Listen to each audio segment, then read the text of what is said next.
2 মাস। ও যুবকেরা, আমাদের আমিনা দৌড়ায় পড়তে লেগেছে।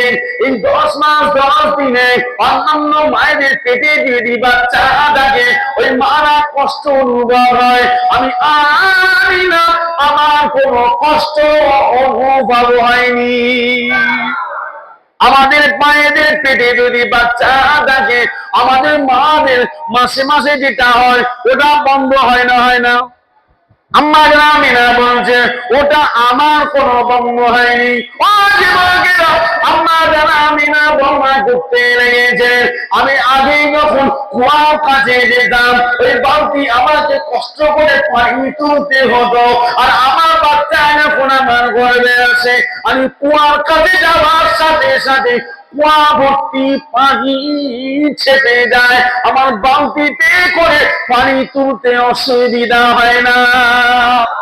ও যুবকেরা, আমিনা বর্ণনা করতে লেগেছেন, আমি যেখান থেকে যেতাম প্রচন্ড রৌদ্রের সময়, যেখান থেকে আমার বাচ্চা মুহাম্মদ রাসূলুল্লাহ আমার গর্ভে আসলো, আমাকে এক খণ্ড মেঘ যেন সর্বসময় ছায়া করত। রাস্তা থেকে গেলে সুগন্ধি বাড়াতো। অনেকজন তো বলা শুরু করলো, ও আব্দুল মুত্তালিব, তোমার ছেলে মারা গেছে, তোমার বৌমা বিধবা, কি এমন আতর মাকে গো? রাস্তাটা দেখে গেলে সেন বাড়ায়। ওমা, মা বৌমা, লোক আমাকে এরকম বলা বলি করে। আম্মা আমিনা বললেন, আপনি তো কাবার মতো বললি, আপনি তো জ্ঞানী মানুষ, আপনি বলেন আমি যদি গোসলখানা থেকে বার হই, গোসলখানা সুগন্ধি হয়ে যায়, আমি যেখান থেকে বার হই, যেখান থেকে যাই, সেখান থেকে সুগন্ধি বার হয়। এটা পৃথিবীর কোন সুগন্ধি তো নয়, এই সুগন্ধিটা হলো আমার গর্ভের মানিকে। আমার আম্মা জান আমিনা বর্ণনা করতে লাগলেন, 570 খ্রিস্টাব্দে 12 রবিউল আউয়াল 17 সেপ্টেম্বর সুবহে সাদিকের সময়, সোমবার রাতের একদম শেষ অংশ, দিনের একদম পূর্বাংশ, আমি আমিনা অবাক হয়ে গেলাম। আমার ঘর আলোকিত। আমি বললাম, আমি গরিব মানুষ, আমার ল্যাম্পের মতো আলো আর নাই, আপনারা কারা? ঘর আলোকিত। একজন বললেন, আমাকে চেনো না, আমি হলাম মা হাওয়া।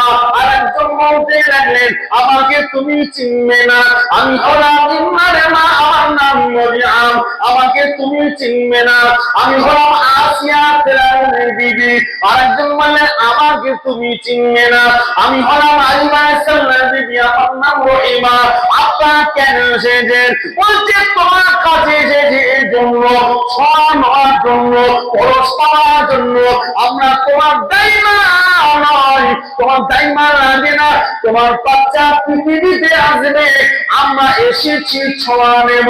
তারপরে দেখতে গেলাম আমার ভিতরে গেল, তাম পৃথিবী সবাই যেন খুশি খুশি।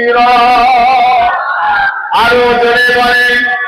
আমি অবাক হয়ে গেলাম, আমি শান্তি অনুভব করছি। আপনারা বলে, আমাদের মায়েদের পেটে বাচ্চা যখন প্রসব হওয়ার সময় কি শান্তি পায় না, কষ্ট পায়? কষ্ট পায় না, পায় না? কষ্ট পায় তো, দাঁড়াতে পারে না, কত কষ্ট। হসপিটালে, নার্সিং হোমে, এখানে সেখানে 2-10 জন ছোড়াছড়ি শুরু হয় না, হয় না? আর আম্মা আমিনা বলছেন, 570 খ্রিস্টাব্দে 12 রবিউল আউয়াল, ওই পবিত্র সময় আমি শান্তি অনুভব করছি, আর যেন পৃথিবী যেন শান্তি অনুভব করছে। জোরে হবে না? आसमां ने कहा मुझे मोहम्मद मिल गया, जमीन ने कहा मुझे मुस्तफा मिल गया, भटकने वाले कहा आपके नजारा मिल गया, अत्तहिय्यात को कहा आपके नबी मिल गया, साहब ने कहा चंद्र मिल गया, सूरज ने कहा मेरुन मिल गया। जुड़े হবে না? ও যুবকেরা, সমস্ত পৃথিবী যেন খুশি খুশি খুশি, কারণ আমার নবী আসতে চলেছে। আকাশে তারাগুলি